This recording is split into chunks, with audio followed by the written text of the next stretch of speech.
Hi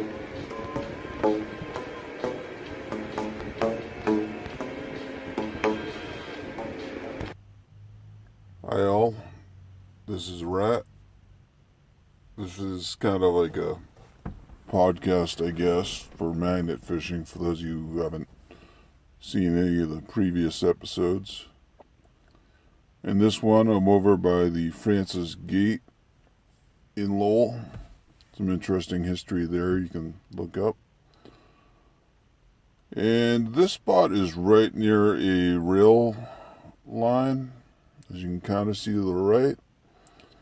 And usually when you find rail lines, you find rail spikes. So I'm picking up a lot of spikes here. Bring them to the bucket. Eventually you'll notice I'll bring the bucket closer to me. Not yet though. Oh, there we go. There you go. I was thinking this is kind of like a podcast with a stronger than usual visual element compared to some of the other podcasts. Podcasts are pretty popular these days. I might need like a banter partner. So if you're a real life friend of mine and would like to provide some co-commentary on these things, or if you have any questions you think might add to them, definitely let me know. Meanwhile, let me just go back to talking about what we're doing here. This water is actually pretty clean, despite all the debris in it. Most of the issues you'll find in this water are related to what's at the bottom, so I don't mind reaching into it. We're about a quarter mile off stream of the Merrimack River. And my magnet is sticking to something there, kind of pulling it up a bit, and it is just out of reach. So I'm using the magnet. I can kind of see the item. I'm using the magnet just to give it a little bit of a lift, so it comes within reaching distance. So I can just reach through the water and grab it. If I had a grappling hook, I could have had that out much easier. But I don't. Plus the whole magnet thing is kind of fun. A little bit of progress being made. Took one glove off there. I ordered some better gloves, some dishwashing gloves. These work gloves have a tendency to get wet and soak through, so they probably weren't the best idea. And almost got it. Almost got it. Had it, lost it.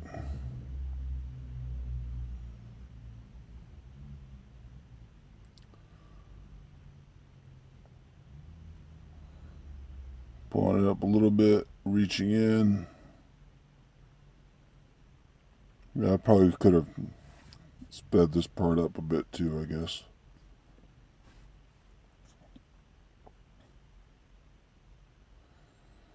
Now, at this point, if this were a horror movie, obviously my reflection would attack me. Instead, though, we pull out this vintage 12-speed, I'm guessing. The shifters are on the down tube.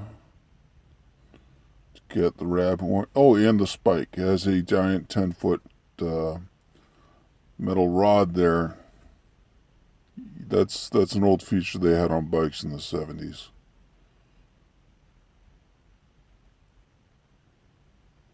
And there's another rail spike.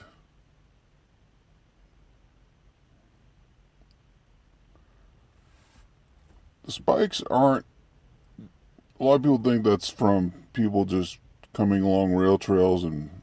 I'm sorry, not rail trails, but rail lines, putting their 10-foot pole away for some reason. The spikes, that is actually just a normal part of the process where they get replaced ordinarily. And when they do that, the folks who replace the spikes don't always take them with them. They just kind of toss them aside. So that's somewhat naturally occurring.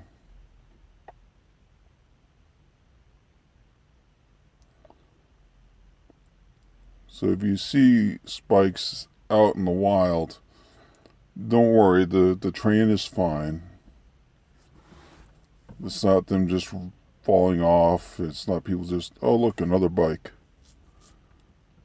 What I thought was cool about this one was, see the spike helped with the bike. So it was more of a case of the magnet and the spike forming a grappling hook and grabbing the bike together. And a small piece of rebar or something, along with a couple more spikes. Currently I have that whole bucket, which was full of spikes. I took those home. They're soaking in vinegar to get the rust off. That, I think, was a tire removal tool. Some sort of tool like that. I should probably soak that as well. More spikes.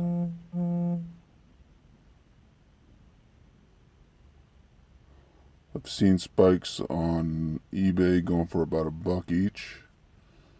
And then I'm guessing the shipping weight is a lot more because they are kind of heavy. So they're probably more of a flea market item.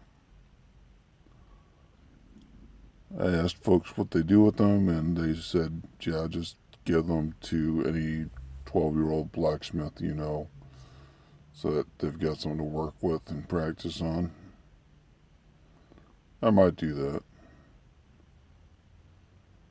Some other rail tie related items.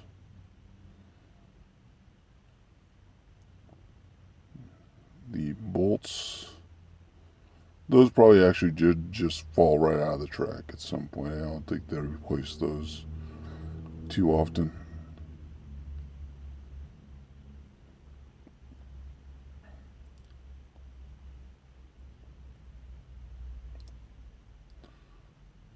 One, two, three, 4 spikes on the same magnet. Assuming those spikes are 2 pounds each, the magnet is rated for 175 spikes. Just a matter of them all getting along together.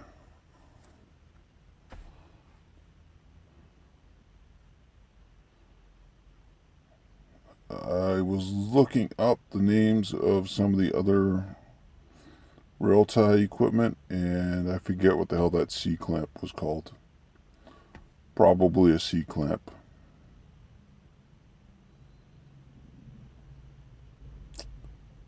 There's another bike. I think is that bike number 2 or bike number 3? That I think is bike number 2. No, 3. Yeah, 3. And that's all the bikes we got today. There's definitely more in there. I think I just couldn't quite get the grab right on them.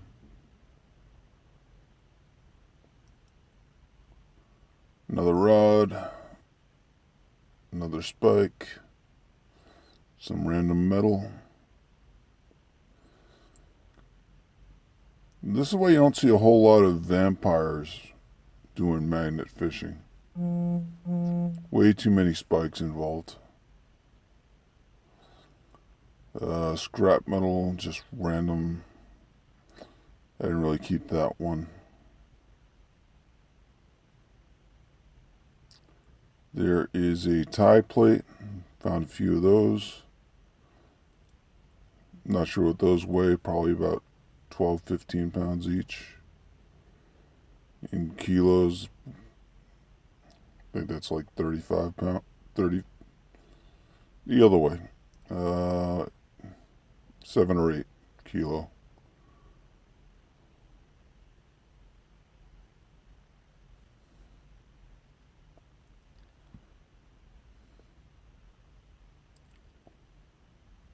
Suppose I could just weigh those.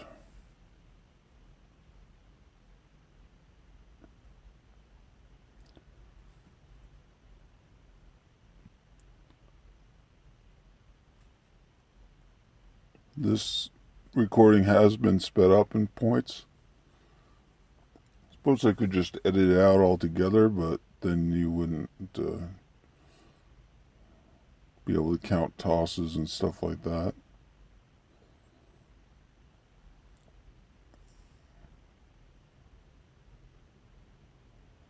More spikes.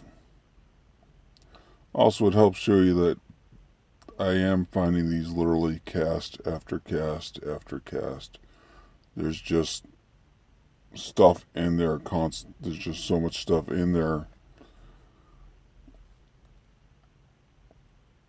that some places you can go out, you can throw your line out 50 times and not find anything, and here every time I throw it out, pretty much, nope, look, a tool, actual working tool. I think it was wire cutters, probably just need to be sharpened or something.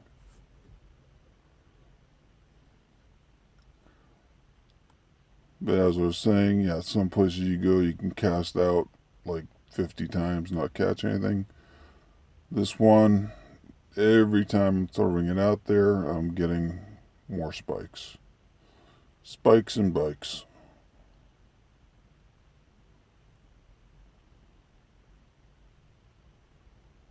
I think next time I go out this way, I should bring another bucket.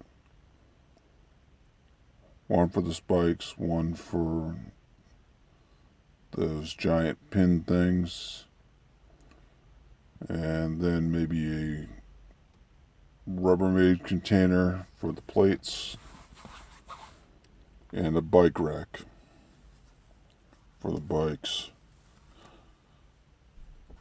Surprisingly, no razor scooters out here. Got all this stuff and no razor scooters.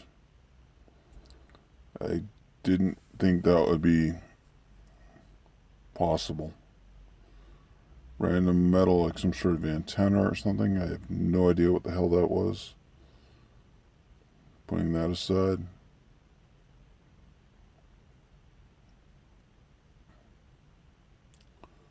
Not even slowing down for that spike.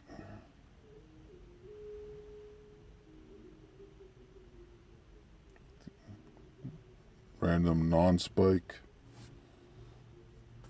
Shiny metal.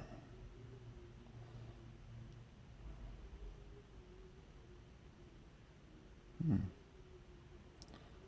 this is the tricky part. I think this is where the magnet got stuck on something. Oh, no, wait.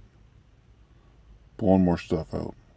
What is it? It's a knife or box cutter or something.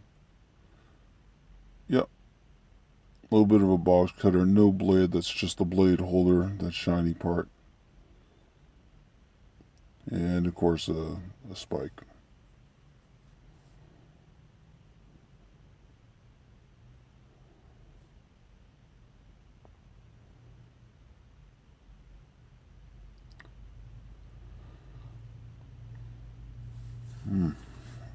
Gotta make these videos shorter. I've seen some videos, some folks make their videos like an hour long, 2 hours long, record everything, upload everything. I don't know if people can actually watch that much of it. I mean, I was there and I still want to sped up more often or edit it out. I might add a little video off to the side here of something more interesting, like car wash or something.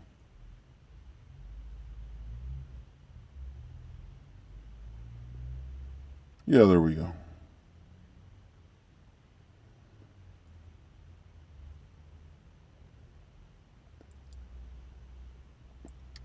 Oh, yeah, this is me trying to get the magnet out. The magnet is totally stuck at this point, so I am just going different directions, different angles, wherever I can go. See if I can get that out of there.